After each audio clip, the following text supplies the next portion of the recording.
Welcome back, ladies and gentlemen. Well, Prime Minister Dr. Mustafa Madbouli have confirmed that there are assignments from President Abdel Fattah al-Sisi in order to pay attention to developing the areas surrounding the archaeological projects that are being restored and revived in a way that contributes to showing the region in general in its best form. Well, to shed more light on this, we have the pleasure to have this phono with Dr. Yehia Abdel, Qader, tourism expert. Good morning, sir. Good morning, Mr. Mal. How are you? Well, how are you, sir? Well, Dr. Abdel Qader, now how do you see or to what extent the president is concerned with the developing the areas surrounding the archaeological projects that are being restored and renovated? Well, definitely, like President Abdel Fattah al-Sisi, he gave directives to upgrade the status of all archaeological, historical, and heritage sites all over Egypt. And the restoration process includes the Fustat district, the oldest Islamic capital in Africa, and its significance for showcasing as well, like Jewish and Coptic relics in Egypt. As a witness of this, we have the Fustat Museum for Civilization, which, is a great, addition to Egyptian archaeology. We have the aqueduct, which is currently restored, and Tilal al-Fustat Green Park and the lakeside really are becoming a very attractive destination. Yes, so Dr. Abdel Qader, we know that there are also renovation and restoration work and development work that is taking place around the Grand Egyptian Museum. Could you give us an idea about this? Well, yes, definitely the whole, necropolis, Giza Plateau, has been currently under restoration for about 5 or 6 years. We have the Saqqara necropolis area, we have the Giza Plateau, and the Grand Egyptian Museum, inshallah, is partially opening now, but it will be opening soon. And we have, fixing the whole area. For example, we have the Sphinx Airport, which is becoming an international airport now, to transfer and transport travelers in and out Egypt. We have as well the Greco-Roman Museum in Alexandria, which is going through restoration process and soon is going to open its doors to visitors and the travelers from all over the world. Yes, there was a number of projects taking place around the Grand Egyptian Museum and the development work that took place there, developing the roads and also the neighborhood, all the neighborhood there and the housing that are there. There was a number of renovation work taking place there. Yes, definitely. For example, the Sound and Light Show, is being under restoration and renovation process, and the Nazit Cement area, as well as, the access to Al Fayoum, which is a beautiful one, and it is, heavily archaeological site. So the whole location over there, stretching from the desert road, from the Sphinx Airport up to Nazit Cement, it's a very large tract of land, that's been under restoration process, fixing roads, traffic, airline transit for Sphinx, and subway as well, because Mr. Kamil Wazir, is doing an excellent for fixing, the subway, so travelers and visitors, from all over the world will have an easy access, and the speed trains as well, is going to go through there. So all this is going to add to the facility and the attractiveness and accessibility to the necropolis Giza Plateau. Yes, Dr. Abdel Qader, also there was renovation work and restoration work that took place in the Greco-Roman Museum in Alexandria. Yes, this has been going on for around 4 years now. So soon it's going to open its doors, inshallah, next year, 2023.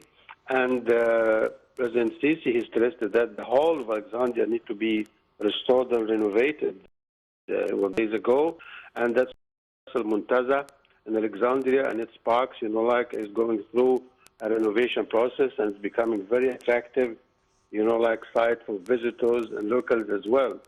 Yes. We have opened the new museums like in Qader, Sharm el-Sheikh. So Egypt now is becoming, like tourist places and locations for visitors in Luxor, in Aswan, in Abu Simbel, in Nubia, and even in Siwa oasis, all over the country now we are going renovation and restoration process for our archaeological and antiquities heritage. Yes, Dr. Abdel Qader, during the inauguration that took place by President Abdel Fattah al-Sisi 2 days ago for the access of the Tamir access in Alexandria, the President delivered statements during the inauguration ceremony, and he said that the state have renovated and restored the Al-Muntaza place and palace in Alexandria. And he mentioned some examples inside the trees, and there was a documentary film that was displayed during the ceremony that showing how the state have developed the Al-Muntaza palace and the area surrounding it and the gardens and the trees. Heritage and the history. Also, the president mentioned that the state have saved and rescued the El Salamlik palace from collapsing, and even the state have renovated the train that was used by late King Farouk. Definitely, yes. Like El Muntaza is a beautiful, like a spectacular site.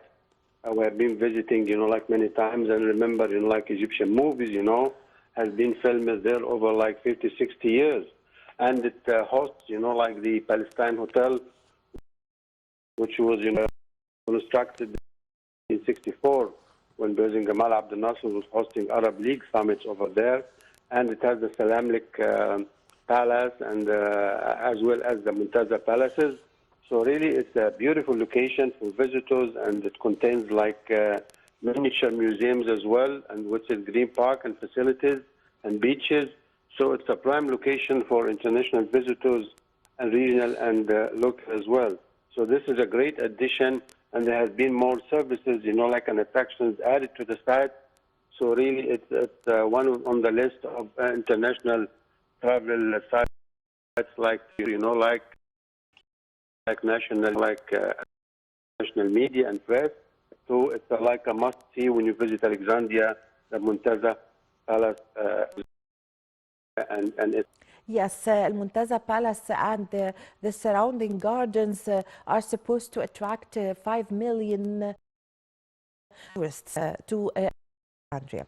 Yes, also the renovation work that took place in the palace of Muhammad Ali in Shubra and the surrounding area. Dr. Abdel Qader, give us an idea about it, please. Yeah, really, this was like the seat of the power, like for the former monarch of Egypt, Muhammad Ali Pasha, and it was established in the outskirts of Shubra Gardens. And really, it is a very sophisticated, like location for visitors and for international travel. The restoration process went over like about 4 years, because it's so intricate because of the luxury and the prestige of the location it's surrounding. Definitely in next year, 2023, is going to be on the list of the new restored archaeological and heritage sites that are going to add to the tourist map of Egypt, and is going to attract, inshallah, more visitors until we reach the mark of the 30 million visitors, inshallah, soon. Yes, so concerning the 30 million people, how do you see the Ministry of Tourism and Antiquities plan in coordination with the other ministries in the state to achieve the target number of the 30 million tourists by the year 2030? Well, jointly, Minister Ahmed Isa, Minister of Tourism and Antiquities, is holding a solid strategy to promote travel in conjunction with the aviation ministry, like with the construction ministry, which now is in charge of, like Tourism Development Authority. Just last week, we had 120 tour operators from the German Travel Association. They were in Hurghada to check about the results and to sign contracts, like for the upcoming season, And we have lots of local and international airlines that's going to have, hundreds of flights, per month coming to the Red Sea and coming to Cairo. And we have cruise lines as well, that go through Mediterranean and the Suez Canal and Red Sea. And they carry, thousands of visitors that stop, and visit the archaeological and antiquity sites. So, inshallah, we have a solid season, and we'll be reaching this mark with the policy of different governments and ministries and administration. Yes, so Dr. Abdel Qader, also the state have revived the path of the Holy Family. This idea started since 2014 and lasted until now for 7 years, and the path started working to attract a large number of tourists. There was renovation and restoration work that took place for years and years in order to attract the tourists to Egypt and to have a look or to pay a visit to take this path of the Holy Family. There was also renovation and development work that took place around every station that the Holy Family have stopped in. So could you give us an idea about this? Yeah, really, I'm delighted because, the Vatican and like a long time ago, they announced it, the visits, of the itinerary of the Holy Family to Egypt, the 25 destinations, it's like a pilgrimage, that Christians, with all denominations, they have to take. And just last week, the UNESCO recognized the Holy Family itinerary and refused to Egypt as part of the intangible heritage that the UNESCO, advocates, and promotes worldwide. So really, this is a great victory of Egypt, and we are delighted for this. And there are hundreds of thousands of visitors, I know tour guides, my friends, they told me they conducted the tours, to St. Catherine, to Mount Sinai, and they go to Natron, monasteries, and they go to Asyut, they go to Armenia, all over Egypt, and even to Maadi and Mustarad was part of the 25 sites where the family, the Holy Family, dignified, visit and tour for about the sojourn was around really 4 years in Egypt. So this is a great, mark for Egypt that is going to be added, to our leisure and convention and meetings. I remember a few weeks ago, we concluded the COP27, the climate change conference, where we have over 40,000 visitors and delegates to Egypt. So that was a great project. Yes, I thank you very much for your time. Thank you for your valuable information, Dr. Yehia Abdel Qader, tourism expert. Thank you very much for joining us over the phone. And with this, ladies and gentlemen, we come to the end of this episode of The Breakfast Show. I was in the company of my colleague, Inji Maher. My name is Amal Mukhtar. Thank you for watching.